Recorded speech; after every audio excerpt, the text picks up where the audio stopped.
Today I had a conversation with a potential client who was really concerned about what it's going to cost him to invest in working with me. And the crazy thing is that I think he's approaching the conversation from a really challenging place. I know that I have asked questions like that in the past, but I challenged him with there's a different way to look at his investment. And it's a hell of a lot more about what you're going to get out of something and what the result is going to be instead of what is it going to cost. I think you're going to love today's show. Cowboy. Welcome to a daily dose of greatness quest with your host, Trevor Crane, my daddy. He is going to help you take your life and business to the next level. Here I come to save the day. Trevor Crane here, 11-time #1 best-selling author and the founder of Epic Author Publishing, coming to you live every day so you can plug in every day to build your ideal business so you can live your ideal life. If my daddy can do it, then anybody can do it because he's a weirdo. You're supposed to make me sound cool.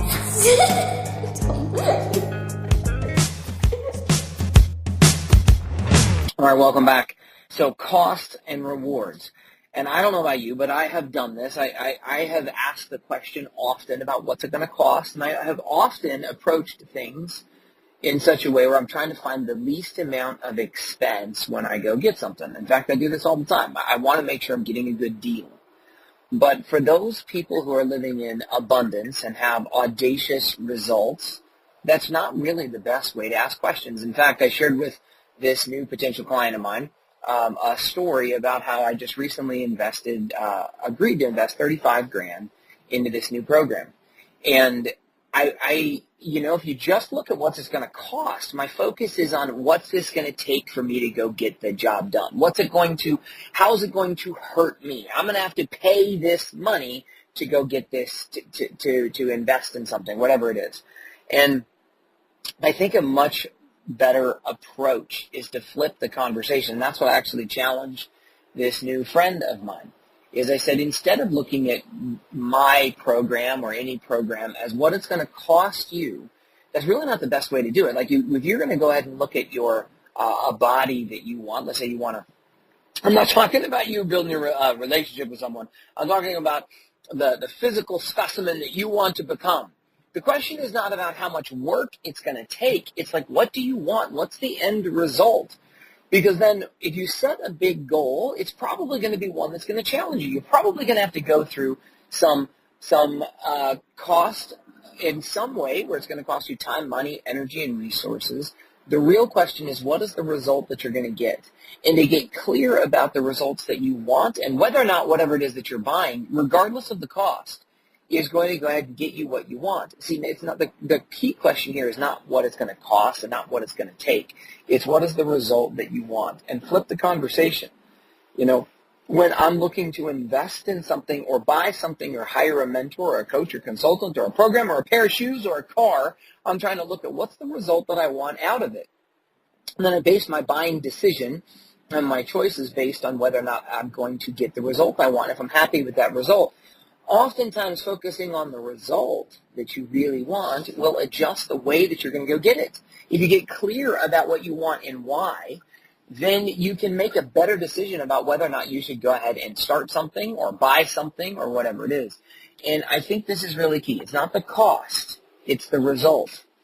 And if you get clear around the result that you want, and you want it with a burning desire that's a hell of a lot more than the cost, for example, then now you're making a really good choice. I remember hearing from Keith Cunningham years ago that, and by the way, if you don't know the name Keith Cunningham, I met him at a Tony Robbins event. He was speaking on stage about wealth and about abundance and about how to become rich and invest in a variety of different things. And Keith Cunningham is one of the dads that Robert Kiyosaki talks about in his book called Rich Dad, Poor Dad. And Robert Kiyosaki based that book, Rich Dad, Poor Dad, on his rich dad, which was actually a combination of three people, and one of those people was Keith Cunningham. And that Keith Cunningham was approaching the world in a different way. And when Robert Kiyosaki wrote his book about his rich dad and his poor dad, it was about the mentality of his poor dad, how it was a really nice mentality, but it wasn't one that was going to make him rich. His poor dad was a very intelligent guy who was struggling to get by with his entire life. And the combination of people that Robert Kiyosaki put into his Rich Dad, because it was he like I said, he combined three people into that one rich dad that he puts in this story, was a combination of thought processes and strategies that people who live in abundance and create a rich life actually approach things. And Keith Cunningham said this on stage. He said, hey, when you are faced with a choice and you're going to choose whether or not you're going to buy product A or product B, he said, you've got to figure out what is your mechanism for how you're going to make that choice. Now, most people will approach the thing and say, well, if it's toilet paper or a can of corn or whatever it is that they're buying, they're going to say, well, if all things being equal, I'll buy the one that's less expensive. Now, I don't know about that most people part. That's actually the frame that I come from with the scarcity that I grew up with and trying to make sure that I save a buck, and I'm constantly trying to figure out from that mindset, constantly trying to figure out how I can save a buck. But Keith Cunningham said that when he's faced with the question of whether or not he should buy A or B, and all things being equal, he can't tell which one is necessarily better than the other and which one's the best choice to buy, he'll always buy the more expensive one. Because he just assumes that if it costs more money, it must be more valuable and have more quality. And it was a freaking blew my mind when he talked about approaching it from that. But part of the reason that he approaches questions with that in mind about whether or not he's going to make a decision one way or the other, well, there's a lot of reasons why. One is that it helps him make a quick decision, and quick decisions oftentimes equal quick results, whether they're positive or negative. But when you make quick decisions, you get quick results, versus when you choose not to make a decision, it's still a decision. You're just choosing to sit on the fence and do nothing. And so he had to find a mechanism that would help him make decisions quickly. And then he chose what for him meant what would be the most valuable. And so instead of looking at it as what's going to be the most affordable and how can I save the most money, which is more of the frame that I grew up with when I didn't have enough. I'm like, well, that's nice for you, Keith Cunningham. I don't have enough. I mean, when I was watching him share that story and tell and share this, I didn't have enough money. Like it was hard for me to spend money on a lot of different things. I wanted things that I could not afford. But it definitely challenged me to reconsider how I face the questions I'm going to be given and how I'm going to answer them. And it brought back that conversation that I said that I had today. I had a new potential client saying, Trevor, what's this going to cost me? I have several options. I may choose to go with you. I may choose to go with someone else. And quite frankly, you're more expensive than this other guy. And why would I want to hire you than someone else? And look, I shared with him, and I'm going to share this with you, like I don't want to convince people to buy from me. I don't want to try to be in a position where I have to constantly be trying to convince and persuade and influence and sell someone in such a way where they have to be forced to make a decision with me. Because there is a truism, I think, that shows up that when you convince a man against his will, he's of the same mind still.